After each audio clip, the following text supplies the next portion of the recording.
Assalamualaikum warahmatullahi wabarakatuh. Halo Sobat Pendidikan, pada kali ini kita akan membahas mengenai suatu topik, yaitu strategi dalam mewujudkan pemikiran Ki Hajar Dewantara, yang akan dipandu oleh saya, Hairul Asabi, dan beberapa teman saya yaitu Halimatus Sa'diyah, Hanifan Nur Lestari, Iin Inaya, dan juga Irawan. So, untuk penjelasannya, yuk kita simak video berikut ini.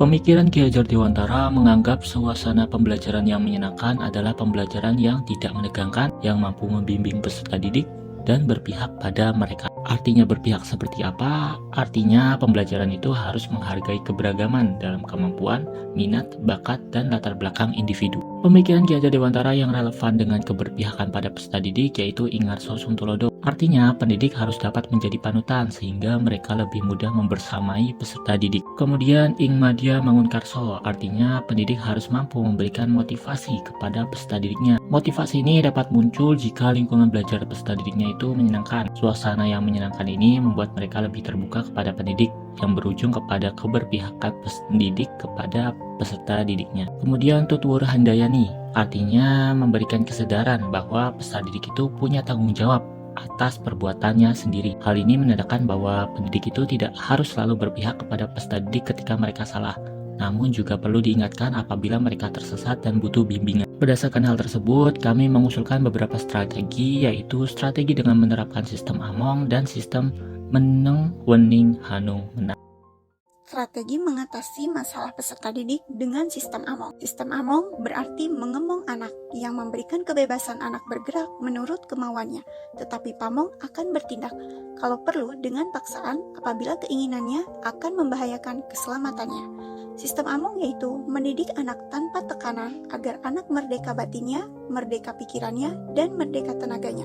Dengan demikian, anak akan terangsang inovasinya untuk aktif menambah pengetahuannya yang perlu untuk diamalkan kepada masyarakat. Ki Hajar Dewantara menjelaskan bahwa tujuan pendidikan yaitu menuntun segala kodrat yang ada pada anak-anak, agar mereka dapat mencapai keselamatan dan kebahagiaan yang setinggi-tingginya, baik sebagai manusia maupun sebagai anggota masyarakat.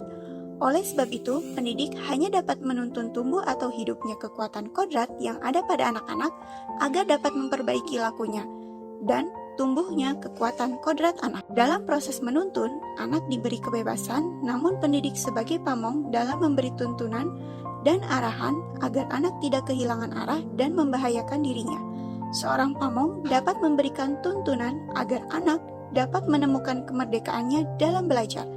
Anak juga secara sadar memahami bahwa kemerdekaan dirinya juga mempengaruhi kemerdekaan anak lain.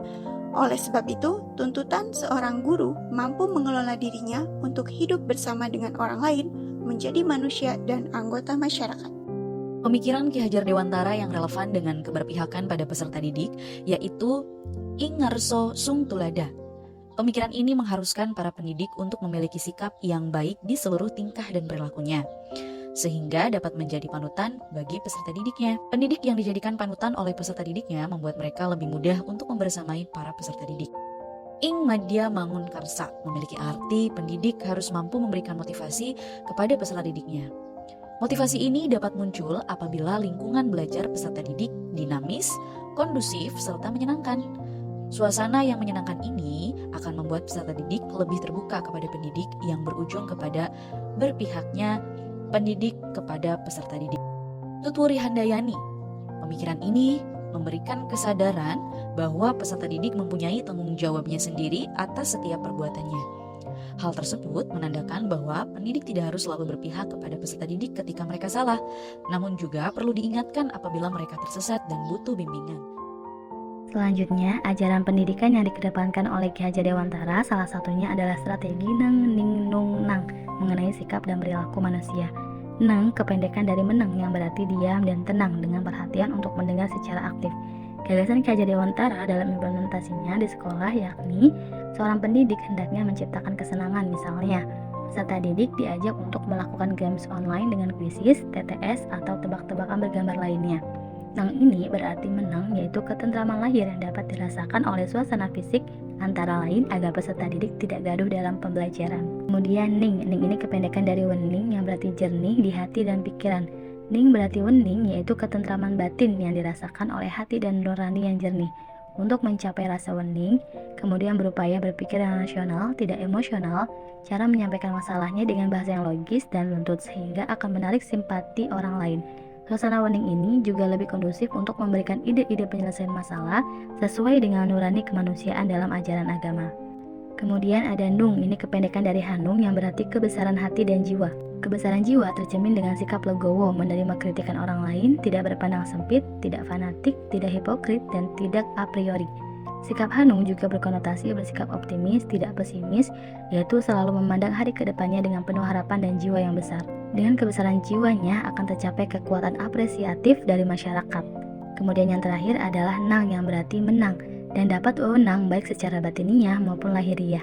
Hal ini tercapai karena adanya suasana menang tampo ngasorake, yaitu kemenangan yang tidak dengan menghinakan pihak lain. Yang mana tugas pendidik ini adalah menuntut secara relevan dan kontekstual untuk mewujudkan murid merdeka sesuai kodratnya sendiri. Hal tersebut menciptakan kesenangan, keheningan, ketenangan, renungan bagi peserta didik dalam menanam budi dan pekerti yang baik. Itulah beberapa penjelasan terkait strategi pemikiran Ki Hajar Dewantara dalam keberpihakannya pada peserta didik.